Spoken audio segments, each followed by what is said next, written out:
Ghost Stories. Number 1. I don't know why I looked up, but when I did, I saw him there. He stood against my window. His forehead rested against the glass, and his eyes were still and light, and he smiled a lipstick red, cartoonish grin. And he just stood there in the window. My wife was upstairs sleeping.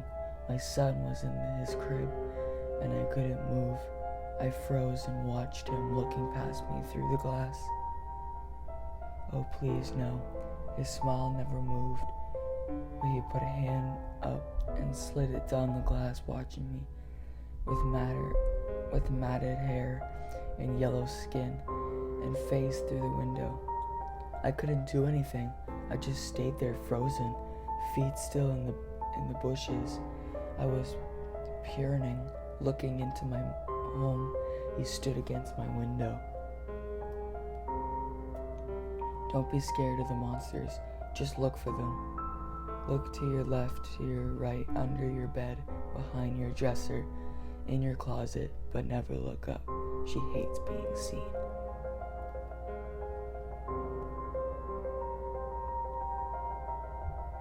Number 2. Last night, a friend rushed me out of the house to catch the opening act at the local bar music night.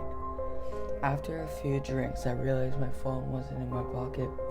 I checked the table where we were sitting at, the bar, the bathroom, and after no luck, I used my friend's phone to call mine. After 2 rings, someone answered, gave out a low, raspy giggle, and hung up. They didn't answer again. I eventually gave up and lost cause and headed home. I found my phone lying on my nightstand right where I left it. After working a hard day, I came home to see my girlfriend cradling our child. I didn't know which one more frightening, seeing my dead girlfriend, stillborn child, or knowing that someone broke into my apartment to place them there.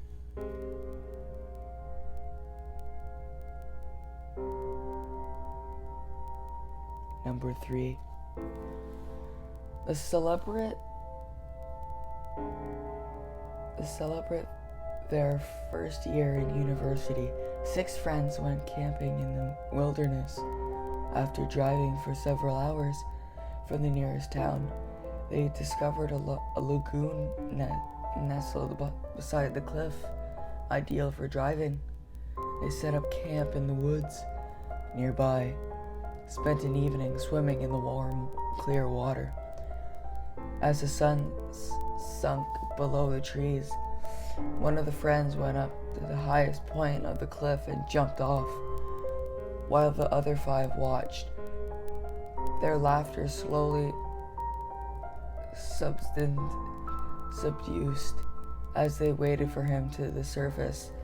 It only looked half a minute for them to drive in after their friend, struggling and puttering among the reds in the lagoon, and searched hopelessly for him.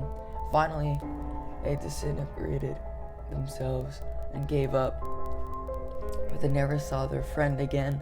Heartbroken, they returned to the city and passed a strange and lonely year in which their only solace was their knowledge that they would return to the lagoon to honor the anniversary of their friend's death.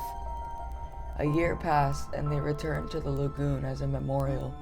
But as they approached, they saw their friend standing there, head bowed.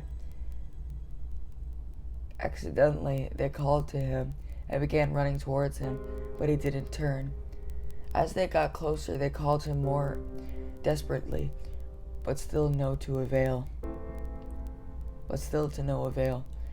With joy, they ran towards him, but stopped dead when they saw not 1 but 5 crosses on the waterside. The last thing I saw was my alarm clock flashing 12:07 before she pushed her long rotting nails through my chest. Her other hand snuffing my screams. I sat bolt upright, believing it was only a dream. But as I saw my alarm clock read 12:06, I heard my closet door creak open. Thanks for watching, guys.